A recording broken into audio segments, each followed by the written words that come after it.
Hey, Damon, I appreciate you joining me on the InnSync Show. Can you tell Good us? morning. Good morning. Could you tell us a little bit about yourself and where you're from? Yeah, I'm originally from the Commonwealth of Virginia, born and raised in Chesapeake, and now returning to, I guess, my second home of Blacksburg, Virginia. Fantastic. And I'm assuming you're at a property. Yeah, I'm here at the Inn of Virginia Tech at the University of Virginia Tech, Poly Institute and State University. Nice. I come here via Crestline Hotels and Resorts, where I've worked for approximately the past 13, 14 years, all over the East Coast, and now returning to the Commonwealth of Virginia. Nice. Fantastic. So I've always wanted to know, as I mentioned prior to jumping on this call, I'm not that familiar with Virginia, and I always remember the slogan is for lovers. Can you share a little bit more about what that's all about? Yeah, gosh, I mean, I can remember that even as a kid, that was kind of the theme and the motto for Virginia. But I mean, it's really taken on a life of its own, throughout the years, throughout the decades. But really, it's for anybody, a lover of just about anything, no matter where you're at in the Commonwealth. You have access to just a wealth of activity and things to do, whether you're on the East Coast at the ocean or on the West Coast, in the mountains. There's got to be something for any sort of lover of all things to participate in. Oh, I love that. Yeah, see, we got you. Yeah, it's because I naturally when you say lover, it's you're always going to the romantic aspect of it. But no, it's obviously that transcends so many other areas. So, why do you call Virginia home? Obviously, you've been there for quite some time. So I'm sure there's some draw and there's some things that you really like about the Commonwealth. Yeah, probably, most to do with what I just stated. Virginia itself is just mapped out so nicely, in the United States, where you can have the beach and ocean fun. You can drive just a few hours inland and start to get to the beautiful rolling hills, lakes, streams, creeks, fishing, and mountains and all that sort of stuff. So just a hub of different areas within the Commonwealth that all seem so totally different. If you need some city life, plop yourself in Richmond and you can get all the city life you need there. But if you need a little leisure and activity, come on out to the mountains and experience some of rural Virginia to enjoy that as well. Oh, very nice. You said Richmond. Ironically, a friend here in San Diego just reload there from here. A native San Diego for 50 plus years, and he picked up his family and he moved to Richmond. So, wow. So welcome. Good. Yeah. So, why did you decide to pursue a career in hospitality? Yeah, I and we can touch on this at some point, but I'm also a graduate of Virginia Tech. I studied in the hospitality and tourism management program here at the university. Nice.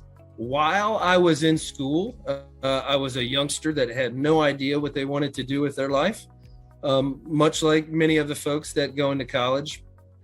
And while I was here, just had a couple of different jobs in Blacksburg. One of them was at a hotel locally here in Blacksburg, and met some really great friends while I was enjoying that job.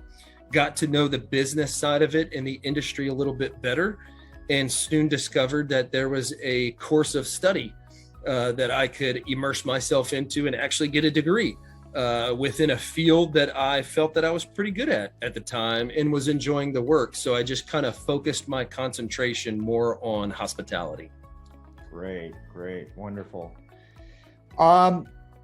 What's something that your coworkers would be surprised to know about you?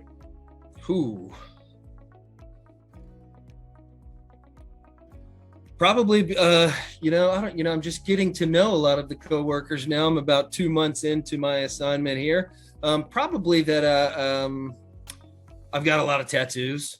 It's probably something that they would be surprised by. Oh, very nice. Great. What is the worst advice you've ever received? Worst advice. There's probably been a good bit of that I've ignored, throughout the years. Probably something along the lines of, don't worry about that. Has always been some pretty bad advice, because in this business, you worry about everything, especially in this role, as a general manager. I never really have a good feeling if a part of the leadership team or somebody else tells me, hey, don't worry about that. It's not a big deal. Everything's always a big deal, in this business, it seems like. Right. Now, I'm assuming some of the bigger problems are revenue related, right? Or am I mistaken? They can be, especially, when you're kind of up against, ownership expectations, the revenue generation piece is always going to be important. Absolutely. And now today, maybe it's, hey, so-and-so or so-and-so, so-and-so, and so-and-so can't make it here today right. because of whatever reason, right? And you may have like a group on property, wherever the case may be. So I suspect the challenges change daily, right? Yeah, they tend to, especially, post-COVID world and coming out of the pandemic. The demand has certainly increased over that time period, where expectations, are still pretty strong as far as the experience, that the guest is going to get. So trying to match up our capabilities and abilities with the guest expectation, can always be a challenge. Yeah, no, I can't imagine that delicate dance of providing that high touch, sort of that expectation, but obviously the protocols and things that we've had almost discourage touch, period. So right. And now trying to line up resources to once again, meet the demands of the traveling public. Yes. What's the most bizarre or craziest moment of your career? Probably the most bizarre / craziest would be a big nothing burger. I can recall working night audit back in 1999 in New Orleans, Louisiana, when there was this big fear about rolling over from 99 to the year 2000, and all of the computer systems just going haywire because people felt like they were going to read data and information as if it was 1900 as opposed to the year 2000. So there was a lot of doom and gloom, catastrophic, things that were predicted for that moment in time from midnight to 12:01, but nothing really materialized and nothing happened. The party went on, so I was sitting there kind of expecting, something big to happen while I was the night auditor at a 1,300 room property. Oh my gosh. And nothing happened, so it was a little disappointing that nothing happened, but that was the buildup to that moment was just so intense, thinking that, the world was just going to shut down. Yeah. I can remember that. I can't believe that's been 22 years ago. It's yeah. But you're absolutely right. It was definitely, there was a lot of hype that was going on with that. It was hyped up, that's for sure. Definitely. And again, maybe it was our media, right? God, right. Well, gee, imagine that. Jeez. Which transitions nicely into this next question I was to ask you. What's the most unique or weirdest thing a guest has either requested or done it at one of your hotels? Wow, probably when I was working in New Orleans, we did host just a lot of celebrities, just a lot of different people that came through the hotel. It was a luxury product, brand new at the time when we opened it. So we got a lot of people wanting to check it out. So, dealing with a lot of the requests from celebrity types and things like that, I can recall we had someone that was putting on a show at the Superdome and was staying with us. They had obviously the best suite in the house. We had to take the next best suite in the house and basically convert it into a closet. So a huge suite we had to remove all the furniture and just kind of change it into a walk-in, live-in closet almost for somebody that was staying there for about a week. They were there for only a week, Wow. but they needed extra space and had all these different specifications for the type of space and how they needed it laid out. So we converted a guest suite into a walk-in closet for one of these celebrity types. Would we recognize who the celebrity might be? I would imagine. Okay. Yeah. Okay. Pretty well known. Yeah. Yeah. It's very eccentric taste. Some of the celebrities. I've heard that from a variety of people. In fact, one of my last interviews, this particular celebrity brought a taster with him because this is a chef. Had to taste and give it the thumbs up approval before. Isn't that crazy? You got it, flaunt it, right? Yeah, that's true, right?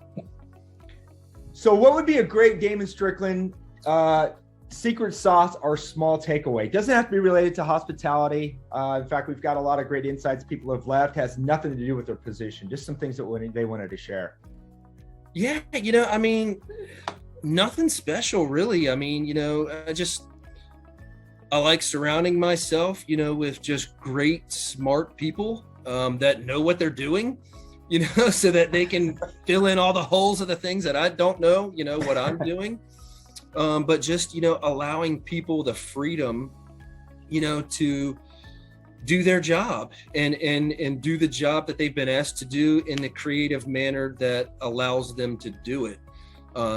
Without too many, restraints on their ability to be creative. At the end of the day, if we accomplish the mission that we're all set out to accomplish as a team, how we get there and how we go about doing that differently is less important than actually accomplishing the mission. Nice. Great. Yeah, I love that. Hey, great chatting with you. I really appreciate your time. Hopefully we can have you on again a little bit further down the road when you get a little bit settled in and you're in your groove. But it's been great to chat with you. Thank you, Cory. It's been great to chat with you as well. Thank you for having me. Thanks, Dan. Take care. Have a great rest of the week. You as well. Thanks.